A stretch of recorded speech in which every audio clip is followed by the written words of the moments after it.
បាទគឺកំពុងតែអាំងសាច់ញ៉ាំបាទនេះអាំងសាច់យ៉ាងស្រស់បាទនេះអាំងសាច់អាជីពបាទទឹមអាំងលើកទី1ហើយនៅផ្ទះអត់ដែលធ្វើម្ហូបទេបាទលើកមើលលើកទាំងអស់គ្នាមើល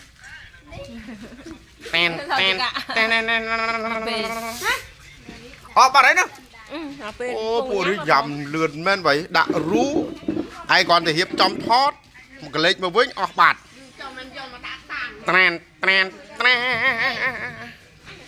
អេដល់មកទៀត1 2 3